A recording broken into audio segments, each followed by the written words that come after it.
And it's in that courtroom where people find truly whether the rights they were told about exist or they don't exist.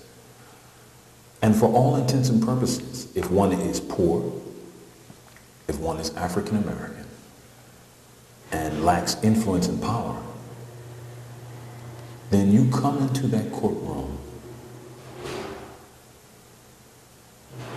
without hope. You know, you come into that courtroom without the hope that you will walk out of it. You know, and I think that's the reality. That is the undeniable reality in America. What does it really mean, and what does it matter what's written in the books if what's written in the hearts and minds and souls of people is still, in the words of Justice Taney, that a black man has no rights that a white man is bound to respect. Many legal scholars now insist Jamal did not receive a fair trial, arguing that Judge Sabo abused his discretion and committed numerous constitutional errors in violation of Jamal's constitutional rights. Julia Wright, journalist and daughter of author Richard Wright and lifelong resident of France, recently joined a French delegation in delivering petitions demanding a new trial for Jamal and bearing over 60,000 signatures to the press secretary of Governor Ridge in Harrisburg, an event attended by many of Jamal's fervent supporters.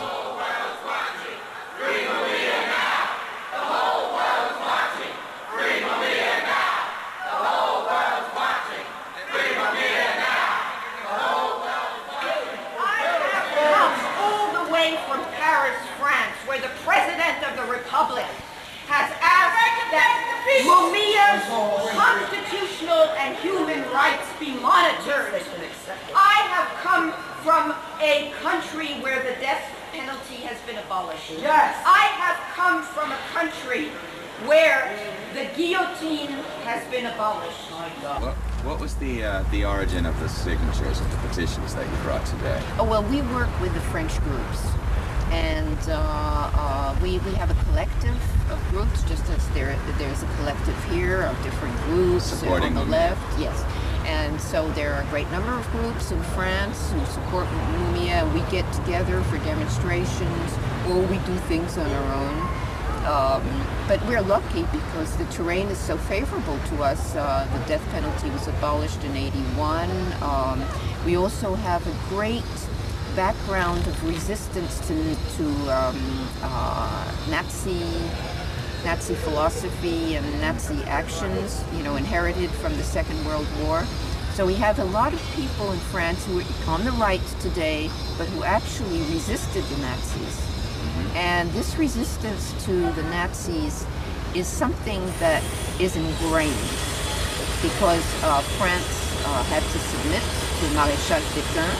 But there was a movement of resistance, and de Gaulle led that. And a lot of people on the right today will stand up for Mumia because they remember their own resistance against Nazi oppression. Do you feel that you've had an unusual share of bad luck? No, I really don't. I really do not. Why have you attracted this fate, if I may put it that way? Well, I think that I have a certain history, and because of my history, I have my share of enemies, political, governmental, and that's been the case. I mean, how many people can brag, and I use the term, you know, with a little humor. How many people can brag about having an FBI file from the time they were 14? I have, you know, phone calls, mail, the whole deal.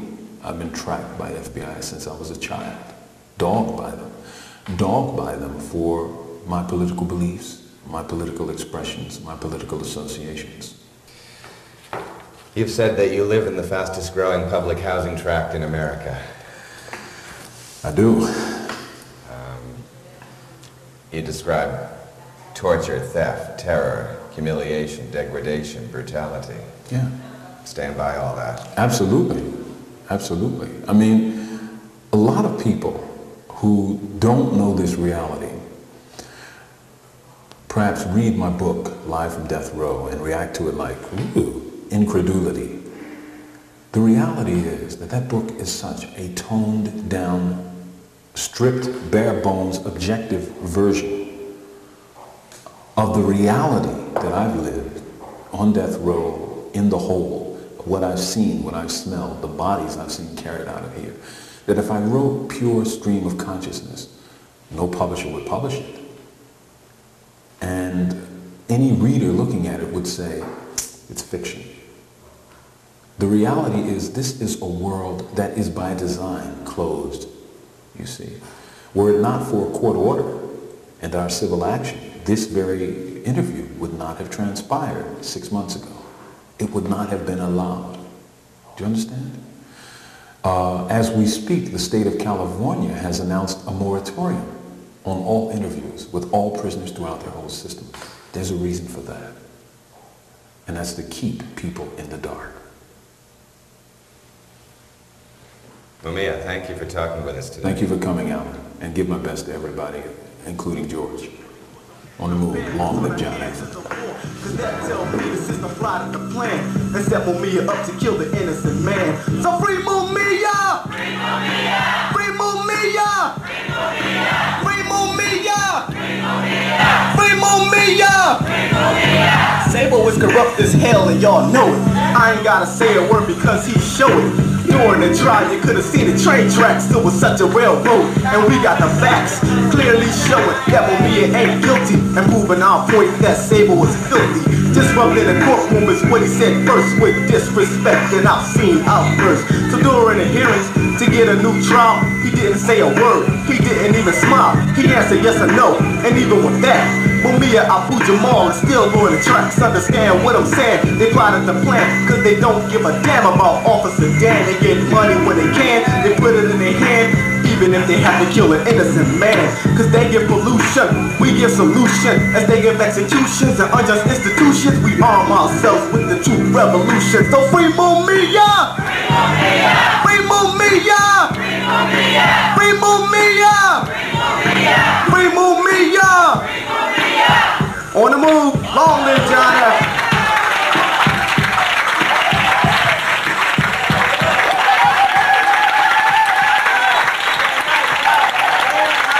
On the move, long live John Africa.